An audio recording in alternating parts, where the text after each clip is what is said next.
Hello, everyone, and welcome back to Tokyo on Fire. Today is June 2nd, 2016. We predicted that this would be a very active week, and boy, was it. The Prime Minister went on television last night to announce his withholding of the consumption tax implementation this time next year. There's a lot of brouhaha going on about that. Michael, this is pretty exciting times.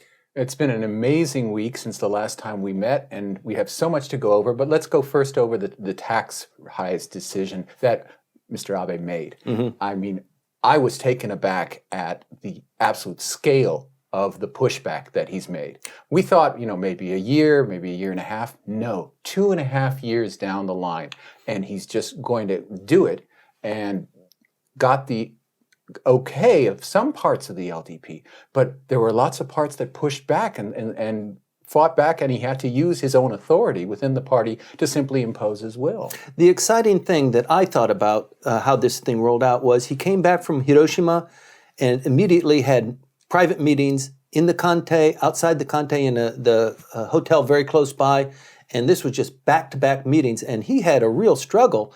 And it's not just the timing. The timing almost pushes it far out so that he doesn't even have to think about it. But the fight that he had within his cabinet and within the minister, for example, the Minister of Finance, Mr. Aso, I mean, that was a 3-hour meeting. It must have been a knockdown, drag-out fight. Well, they were talking for a very long time, and it was not just Aso. It was even Inada, the head of the Policy Research Council, who is ostensibly just basically an acolyte of the Prime Minister. She, in her position, said, we really need to, if we're going to make this decision, we have to go to a House of Representatives election, like we did in 2014.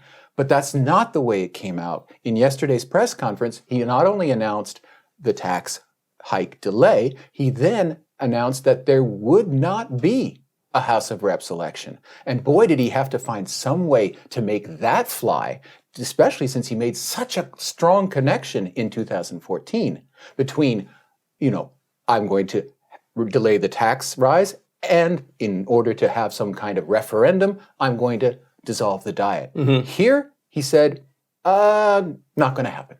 Well, the fat lady hasn't quite sung yet, but I've always been promoting the fact that if he does not implement the tax, therefore, he will also call an election for the lower house, and it doesn't look like that's going to happen. It looks like it's not, I would say that it is impossible for it to happen right now. Now, he also had a bit of a struggle with the coalition partner, the Komeito, because it had fought so hard in order to get the carve-out for food and newspapers and other daily necessities from the 10% rise that was going to happen. They were going to ask for the tax rate to stay at 8% on those daily necessities. And they fought for that. They fought for that, and that was supposed to be their That's what we got for you guys. That's what we got for you guys, that they were going to go to their local branches and to, of course, their mother organization, the Soka Gakkai, to say, look what we got for ourselves for this election. Right, because at that time, we weren't sure if it was going to be a double election or a single election, but we knew there was going to be at least a single election,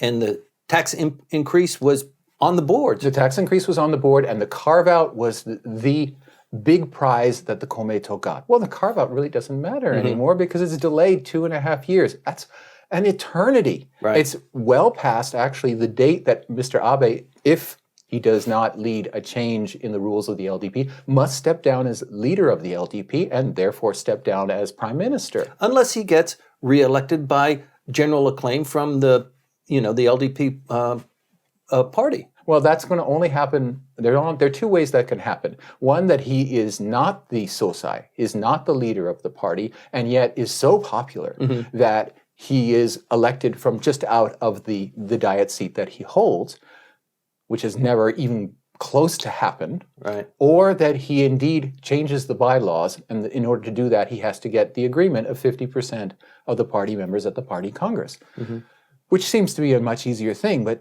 no LDP prime minister has ever done that either. So that you're looking at a delay well past when Abe's in office. It's like he's not just kicking the can down the road, he's kicking it out of the stadium.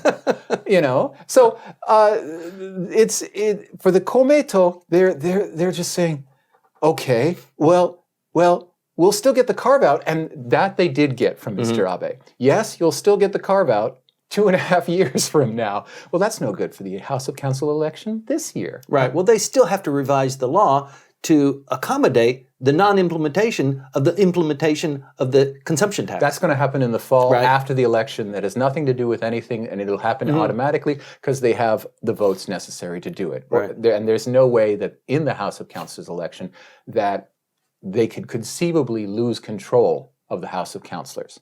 And even if they did, it wouldn't matter because they have a 2/3 majority in the House of Reps, Right. which they're not going to threaten. Yep. That's the issue in that regard. Right. Now, the tax rise not going up, of course, has repercussions in terms of fiscal matters, which is why Aso fought so furiously on behalf of his ministry. His ministry looks at what the Abe administration's ministries, the other ministries are proposing, and tries to find a way to pay for it.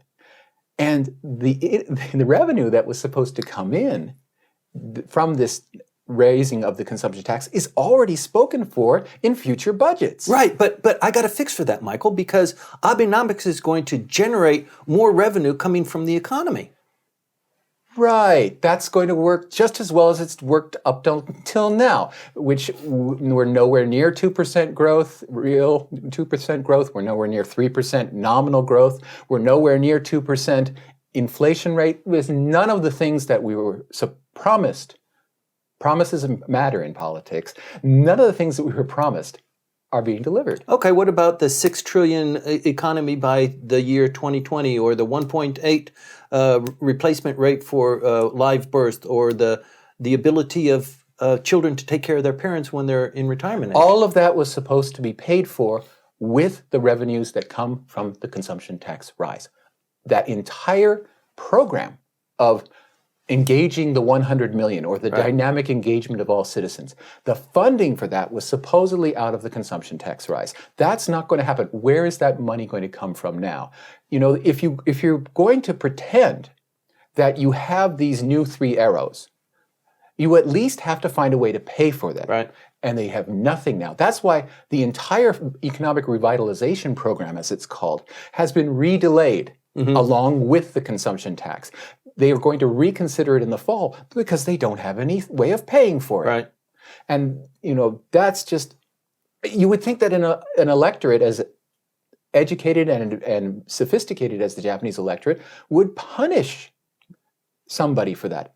In addition, there's the matter of promises. Right. Mr. Abe, in 2014, promised that he would never again delay the consumption tax rise.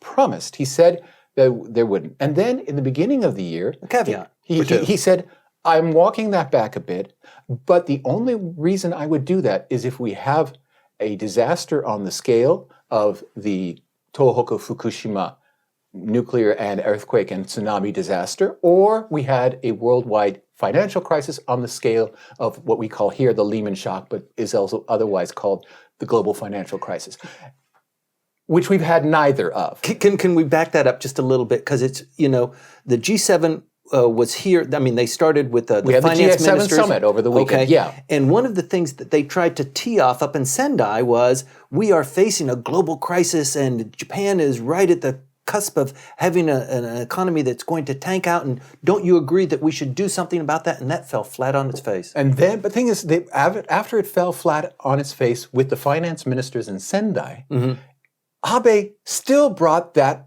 brochure or whatever he had with the graph in it and said, look. He was struggling. And he went to the leaders of the rest of the world of the G7 and said, will you help me domestically by declaring the world is in a global financial crisis, just like in 2008? And everybody said, look at the bird.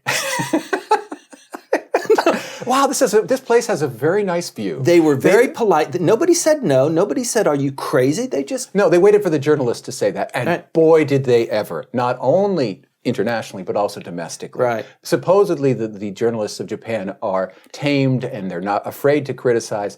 They saw that absolutely bald political gesture by Abe, trying to get to that point where he can say, aha, I now have a global financial crisis that meets my criteria for delaying the consumption tax. And they just ravaged him for it. I'm going to ask you a rhetorical question. What do you think about Abenomics? Was it a success? Is it going to be a success? Are we gearing up towards a success between now and the July 10th elections? The thing is it depends on how you define success. If you have nominal growth, and that is generating more tax revenue because you're going to have at least profits, maybe not in real terms, but at least in nominal terms, and you're going to have people getting more income, again, in nominal terms, and that'll somehow fill this gap that they've created by the delay. Yeah, Abenomics will be a success, but the jury is still out. Of course there have been headwinds. Of course there's been the slowdown in China. Of course there's been the collapse of energy prices, which means that the inflation target is hopeless. Right. Nevertheless, it is not, you don't feel, when you walk even around Tokyo, which is an extremely lively place, you don't feel the exuberance, the vibrance of 2 years ago. And certainly in the public opinion polls, still a majority of people say they have no sense that in their daily lives, Abenomics has any positive effect. And that should be, again, something for which the opposition has a means to nail the Abe administration and the LDP in the upcoming election. But how did he come out of the summit? When you look at the public opinion polls, cabinet ratings went up 5%. Unbelievable. It's just, we had Teflon Ron. What do we call the prime minister now? I don't know, but it's an amazing situation where he's got already historically high levels of support for a prime minister at this point in his administration. And to that, bang, 5 extra points of support.